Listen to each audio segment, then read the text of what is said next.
जय हिंद, मैं भानु पांडे। आप देख रहे हैं पर्दाफाश न्यूज का धारदार कटाक्ष, जो कि हर रविवार को लेकर आते हैं। कुछ तकनीकी कारणों से पिछले रविवार को हमारा धारदार कटाक्ष नहीं आ पाया। आज हम बात करेंगे यूपीएससी में उत्तीर्ण होने वाले बिहार के अभ्यर्थियों का कि कैसे ये बिहार के लिए शर्म की बात है और दुर्भाग्य की बात है। पहले हमारा ये रिपोर्ट देखें। यूपीएससी की सिविल सेवा परीक्षा में बिहार की मेधा का डंका हमेशा बजता रहा है। टॉपर बनने की शुरुआत 1960 में हुई थी। इस साल कटिहार के Shubham Kumar all India topper UPSC में रहे हैं। वहीं 1960 में जगन्नाथन मुरली बिहार से पहले टॉपर थे। उन्होंने पटना में रहकर ही पढ़ाई की थी। उनके पिता भी आईसीएस थे और तब पटना में पदस्थापित भी थे। आज़ादी के बाद यह पद आईसीएस की जगह आईएएस हो गया। 6 साल बाद 1966 में पूर्णिया के आभास चटर्जी टॉपर बने, जो कि मौजूदा विकास आयुक्त आमिर सुबहानी भी रहे हैं। 1966 के बाद बिहार को टॉपर के लिए लंबा इंतजार करना पड़ा था। जब राज्य के वर्तमान विकास आयुक्त आमिर सुबहानी ने 1987 में टॉप किया था, वहीं लगातार दूसरे साल बिहार के ही प्रशांत कुमार टॉपर रहे।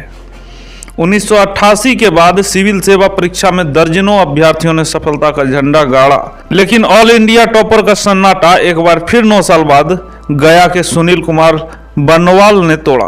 वे झारखंड में मुख्यमंत्री के सचिव भी रह चुके हैं। वर्तमान में गृह मंत्रालय में संयुक्त सचिव हैं। इसके बाद 2001 में आलोक रंजन झा टॉपर रहे। वे विदेश सेवा में रहे।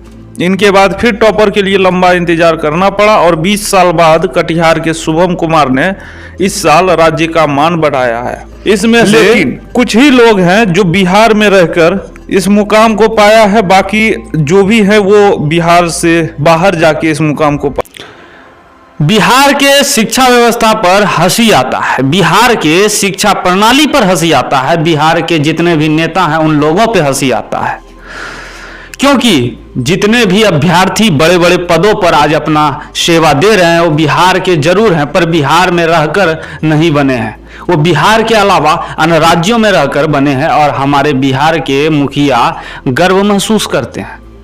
जबकि ये शर्म की बात है, क्योंकि बिहार में शिक्षा व्यवस्था ऐसी चरमरा गई है कि यहाँ के होनहार छात्रों को दूसरे राज्य में रहकर उच्च स्तर की शिक्षा मिल पा रही है, लेकिन बिहार में उच्च स्तर की शिक्षा नहीं मिल पा रही है। क्या बिहार सरकार बिहार के होनहार छात्रों को अपने राज्य में बेहतरीन और उच्च स्तरीय शिक्षा मुहैया कराने में नाकाम है? महोदय, कब तक हमारे बिहार के छात्रों को अपने राज्य में बेहतरीन शिक्षा व्यवस्था मिल पाएगा और वो इस बात को कह सकेंगे हमने अपने बिहार से अपनी मुकाम को पाया है? 2020 में यूपीएससी का तीसरा अटेम्प्ट दिया, जिसमें उन्हें सफलता प्राप्त हुई है। आपके जानकारी के लिए बता दूं कि शुभम कुमार 2019 में भी अपना सेकेंड अटेम्प्ट दिए थे और 290 रैंक पर रहे थे। तब फिर भी उन्होंने तीसरा अटेम्प्ट देने को ठाना और उन्होंने सफलता हासिल की, लेकिन इन्होंने भी बिहार में रहकर उच्च स्तरीय शिक्षा को प्राप्त नहीं किया।